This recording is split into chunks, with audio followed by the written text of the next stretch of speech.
Do you hate ads? I hate ads. You know what I love? Patreon.com/inkdependence, where patrons get access to a patron-only Discord, ad-free videos, and the joy of knowing they help support this channel.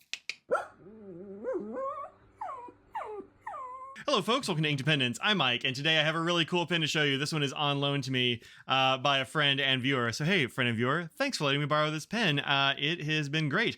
This is, as it says here, a Scribo. This is the first Scribo that I have reviewed on this channel, and it's because it's the first Scribo I've actually had in my hands, and it's been a joy and a pleasure. This is the Scribo Piuma Levanta Orange with a 14K Flex Fine. They make a lot of different kinds of nibs over there, including several flexible nibs, so pretty great. Let's get inside here and see what we got going on for packaging. We have this kind of, papery cardstock outer sleeve, totally fine. We also have a sort of, I don't know, kind of chipboardy, I guess, box here with a magnetic closure and a little leather tab. And then you open that up, some very nice tissue paper here. And then this, I imagine that was wrapped around here. Underneath here, you'll find some other like Scribo paperworks and warranty forms and things like that. Here we have this very nice little like little pen wrap wallet-y thing. We have a deal here for holding this this polishing cloth. We have this nice little leather thing going on. You put your business cards in there, some small business papers. And then here you'll find your pen will be in there, but the pen's not in there. We'll have to go find it. I guess that was from the clip or something when it was sitting in there. Interesting. So I like this little touch. This is not an inexpensive pen, and so touches like having a pretty nice little pen holder here, I think are a nice thing to see. And I also kind of like that they went lower end on the box and such. I mean, it's a nice enough box, but this is an expensive pen, and so having things like a good pen wrap or pen sleeve in there, I think is way more useful than having a super fancy box, just because this is going to go in the attic, but the pen roll would probably go in my pocket or in my bag, you know? It can be used more. And then here we have the Scribo Piuma itself. This is a really interesting pen, and it's one I've had my eye on for a little while, just because it's got an interesting shape. It comes in interesting colors. I like this clip, which I'm constantly wiping my fingerprints off of. Come on now. So I'm constantly wiping my fingerprints off the clip. But aside from that, I'm really liking the pen. This is kind of a pale orange. It looks a little bit more vibrant, I think, on camera than it does in person. It's more of like a light pumpkin-y orange, I think, in person, and a little bit more vibrant on camera. You'll see there are a couple of flat sides, front and back here, so that when you put the cap on, it will line up pretty well anyway with those flat sides. It doesn't line completely up, which might drive some people a little nuts. Let's see if it does a little bit the other way. Let's see. A little bit better that way. Yeah, there we go. So maybe it's just I just need to, reseat it a little bit. But anyway, this is a really cool looking pen. I like the look. It's very skinny down here on the bottom, kind of flat ends. The top here has a little Scribo pen. Come on, focus on the top. There we go. It's that little quill. Scribo is a company that came about because the original OMAS company folded, and so a lot of the OMAS folks went and became Scribo. So this is also an Italian brand. It is made in Italy. They make the nibs, as far as I know. They make the pens there, all that jazz, made like sort of artisanally in Italy. So that's really cool. It also does speak to why the pen is expensive as it is. This one, so just to get it out of the way early on, is right around $500 retail price. So you might be able to find it a little bit less expensively, on some sites than others, perhaps. But $500 is sort of the base price for this pen, MSRP wise, manufacturer's suggested retail price. It's a spendy one, but you get these two flat sides here. You get Scribo engraved here on the front flat side, is what I'll call that. The clip here is actually a very nice clip. It's like one solid chunk. It's not sort of folded and crimped like some others. You can see it is like screwed into the spring there. You have this little nub down here. It's a reasonably stiff clip, but you do get enough play there to definitely use it as a clip. So it's very useful and nice. I like that. Nothing else really to say here. The pen unscrews in 1 3/4 turns, I'm gonna say. Fairly large threads on there. Then you have this nice section. There is a bit of a bit. There is a lot of a step between the body size and the section size, but you're almost always going to have that from a pen that has sort of no step when it's closed. That's just sort of a give and take you get there. I think the pen does frankly look better when it is capped than when it is uncapped. That's just kind of the way I think about this sort of thing. It's also got this nice little silver trim ring here, and then we have the nib, or as they say, the heart of the pen. Like, clean this off right quick. You can see I've been using this pen. This has not just been sitting around. This is their Feel the Flex Scribo 14K fine there. Very nice gold nib. It has a little bit of a flex to it, and we have an ebonite feed, of course. I'll get a little ink on my fingers, but you can see it's got a fair amount of flex. It does a good job of that with very little pressure. Actually, it's a very nice feeling nib.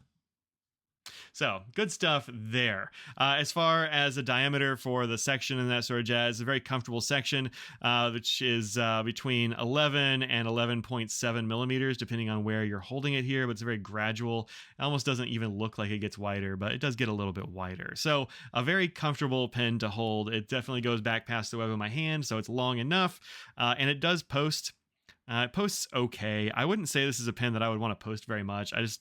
I don't think it's necessary. I just kind of wouldn't really do it. However, if you want to know about posted lengths and stuff like that, when it is posted, it is 6.81 inches long. It is a pretty darn long pen when you post it. Unposted and uncapped, it is 5.16 inches. So yeah, this does not post exactly very deeply. It gives you a lot of extra length. I wouldn't do it. And then once you cap it, you have a capped length of 5.67 inches, so a very normal sort of length there. The pocket depth from the bottom of the pen up to the top of the inside of the clip there is pretty much the same as the length of the pen. It is 5.4 inches is what I measured it at. That's always about an approximation, but this pretty much goes to the end of the pen, so you're not going to really have much sticking out if you have it at the very, if you have a very deep pocket, I suppose. But, very nice normal length of pen. Fits my fairly large hands very, very well.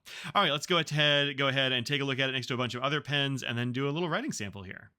Okay, here we have it next to several other pens for reference. We have it here next to a Platinum 3776, then an OMAS Bologna, which is one of the newer pens from the revived OMAS brand, then a Leonardo Momento Zero. This is an Atlas exclusive colorway that is absolutely just swirly and amazing. Then, of course, the Scribo, the Lamy Safari, and one of my very favorites, the Pilot Custom 823, which is a great pen. So you can see this is sort of the same length as most of these. It's a very common length of pen, and that like 5.5-ish inch range. Let's go ahead and take some caps off and see how they look then.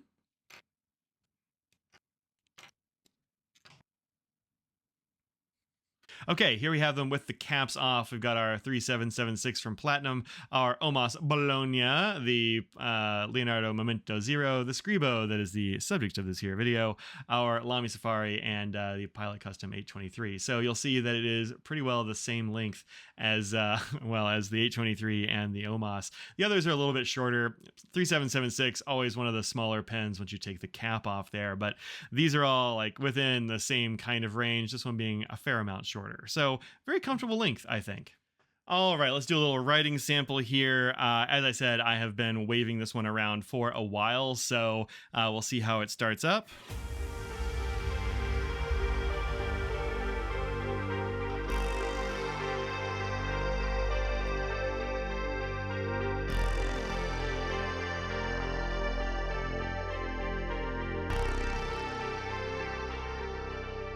Yeah, very graceful nib, writes beautifully doing that. These nibs come in either 14K or 18K in sizes between the extra fine up to a 1.4 millimeter stub, and there are both flex and non-flex versions of many of these nib sizes, which is really interesting. I think the flex ones are all in 14K, and the not flex ones are probably 18K, which is pretty neat. I don't know if I actually opened this up. Let's go ahead and open it up and show you what's inside. This is a cartridge or converter style pen, so very typical sort of pen action here. Very flexible. and easy to use. I forget if I actually opened that up. I don't think I did. So there you go. That's what's on the inside. This is a really pretty pen. I'm glad to have gotten to use this. I don't know that I would get the flex nib for myself, is kind of my final analysis on this one. I really like the shape and feel of it. I like the way that it writes. It feels nice, but I'm not traditionally a flex user, just because I generally like to write more quickly, and I just don't really do the flexible stuff, and so it's often kind of wasted on me. So I'd probably get one of the sort of like normal sizes, or non-flex versions. But this flex one is very nice, as you can see here with these little squiggles. Just a little bit of pressure. I don't press hard at all. I have a very light hand, according to the pilot handwriting analysis. I have a very light pressure, like 100 newtons, or no, that can't be right. I forget what the measure is. 100, which in like average is like 150, 160. So, I got a pretty light hand, but just a little bit of pressure and you get a really good, spread, and then it'll snap back. It's very graceful and it's nice. It feels good. Didn't have any problem writing right after just hanging out with the cap off for a long time. Cool pen, very spendy. This is not going to be for everybody's budget or comfort level, but I think that this is a really nice pen for that $500 price tag. It is pretty. It is made in Italy by a small crew. It has a house-made nib. It's got a very good flex response. I think it's cool. So thank you very much for letting me borrow this one. It has been a joy and a pleasure. Until next time, peace out.